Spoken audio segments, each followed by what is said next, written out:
মাওলানা মওদুদী রহমতুল্লাহ আলাইহির যে রচনাবলী ছিল সেগুলো থেকে চয়ন করে এগুলি সংগ্রহ করা হয়েছে। মাওলানা মওদুদী রহমতুল্লাহ আলাইহি তিনি তাফসীরুল কোরআন নামের বিখ্যাত তাফসীর লিখেছেন। তো তার স্বপ্ন ছিল তিনি হাদিসের ব্যাখ্যা লিখবেন। তিনি সম্ভবত আবু দাউদ শরীফের ব্যাখ্যাও লিখেছেন জেলে বসে। তো তখন তার স্বপ্ন ছিল যে তাফসীরুল হাদিস এরকম নামে তিনি কিতাব লিখবেন। তো তার সহকর্মী যারা ছিল পরবর্তীতে তার ইন্তেকালের পরে তো তারা মাওলানা মওদুদী রহমতুল্লাহ আলাইহির হাদিসের ব্যাখ্যা সংক্রান্ত যতগুলো বিষয় ছিল বিভিন্ন কিতাবাদিতে ছড়িয়ে ছিটিয়ে সেগুলোকে তারা একসাথে করলেন, সংকলন করলেন। তো সেটার নাম দেওয়া হলো তাফসীরুল হাদিস। তো এই কিতাবটা মূলত উর্দুতে 8 খণ্ডে, বাংলাতে এখানে 4 খণ্ডকে 8 খণ্ড করা হয়েছে, আরো 4 খণ্ড রয়ে গেছে। তো প্রথম যখন আমি প্রথম খণ্ডের ভূমিকাটা বললাম, সেখানে তিনি আপনার আহলে কোরআনের বিরুদ্ধে খুবই চমৎকার এবং তত্ত্ববহুল আলোচনা করেছেন, যা আমাকে চরমভাবে মুগ্ধ করেছে। বর্তমানে বাংলাদেশের শিক্ষিত শ্রেণীর একটা বড় শ্রেণী তারা আহলে কোরআন। আহলে কোরআন হচ্ছে ওই শ্রেণী যাদের ঈমান নাই। কারণ কোরআন যেরকম ওহী, হাদিসও কিন্তু ওহী। কোরআন হচ্ছে আপনার ওহিয়ে মাতলু আর হাদিস হচ্ছে ওহিয়ে গায়রে মাতলু।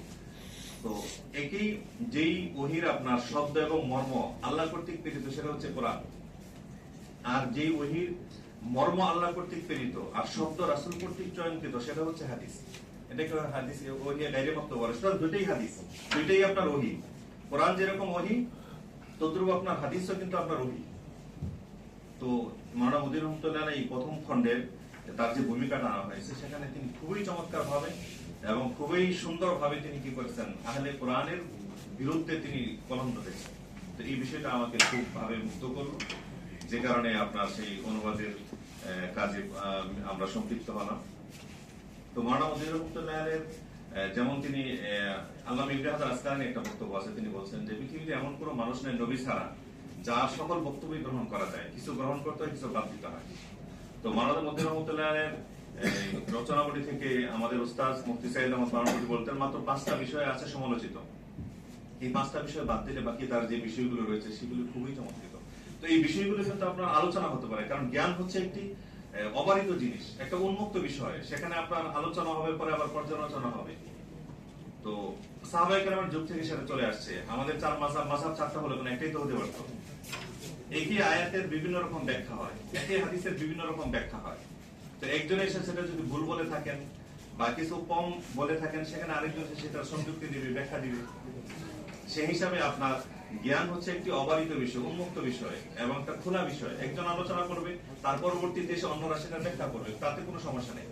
এই জন্য মাওলানা মওদুদী সম্পর্কে যে সমালোচনাগুলো আছে সেগুলো এখন বাংলাতে এসে যাচ্ছে। তো যদি বাস্তবিক কিছু থাকে তাহলে মানুষ পড়বে, সেগুলোর আবার সমালোচনা করবে, যৌক্তিক হয়ে থাকলে সেটা মানুষ গ্রহণ করবে, নাহলে প্রত্যাখ্যান করবে। কিন্তু সেখানে তো আপনার একটা রুমের ভিতরে আবদ্ধ করে রাখা যায় না, আবদ্ধ করার জিনিস না, এটা উন্মুক্ত জিনিস। এক মানুষ পড়বে, সেখান থেকে বুঝবে, যদি সমালোচনা কিছু থাকে সেটা সমালোচনা হবে, যৌক্তিক ভাবে হবে, দালিলিক ভাবে হবে। কিন্তু সেটাকে আপনার এটাকে একটা রুমের ভিতরে আবদ্ধ করে রাখা এবং আপনার পুরোটাই প্রত্যাখ্যান করে দেওয়া, এটা ইনসাফ। তো বলছিলাম যে মাওলানা মওদুদী রহমতুল্লাহ আলাইহির অনেক চমৎকার চমৎকার কাজ আছে, যে কাজগুলোকে বর্তমানে আপনার বেশ নাজিম মুমিন বলে গেছেন যে আগেকার সময় আপনার যেমন মিশকাতের মধ্যে হাদিস বর্ণনা করে বলা হয়েছে মুত্তাফাকুন আলাইহি, মানে বুখারী মুসলিমে আছে, কিন্তু বর্তমানে কিন্তু প্রত্যেকটা হাদিসের রেফারেন্স সহকারে দিতে হয়। তো মাওলানা মওদুদী রহমতুল্লাহর যেই আপনার কিতাবগুলো আছে বাংলাতে অনুদিত হয়েছে, সেগুলো আপনার এখন আবার নতুন করে নতুন পচ্ছদে, নতুন বানানে, নতুন অবয়বে তাহকিক করে আপনার সেগুলো আবার সামনে আনা উচিত এবং অত্যন্ত জরুরি। এবং এই কাজটা আমার মনে হয় করা হচ্ছে না, এবং কেন করা হচ্ছে না সেটা আপনারা যারা সংশ্লিষ্ট তারা জানেন। তো এই সীমাবদ্ধতাকে আপনার উৎকিয়ে আমাদেরকে মাওলানা মওদুদী রহমতুল্লাহর যে কিতাবগুলো রয়েছে সেগুলোকে আধুনিক ভাবে আমাদের মানুষের সামনে প্রকাশ করা উচিত। আরেকটা বিষয় বলবো যে আপনার যারা মাওলানা মওদুদীকে আসলে পড়তে চান তাদেরকে আসলে উর্দুতেই পড়া উচিত। অ্যাডভোকেট নজরুল সাহেব ইন্তেকাল করেছেন রহমতুল্লাহ আলাইহি, আমার সাথে 2014 বা 15 সালে সাক্ষাৎ প্রথম। তখন তিনি আমাকে বললেন যে আমার মাওলানা মওদুদীকে পড়ার জন্য আমি উর্দু শিখছি এবং খুবই চমৎকার ভাবে। আমি 3 বছর ইন্ডিয়াতে ছিলাম, বাংলার মতো আলহামদুলিল্লাহ উর্দু বলতে পারি, বুঝতে পারি।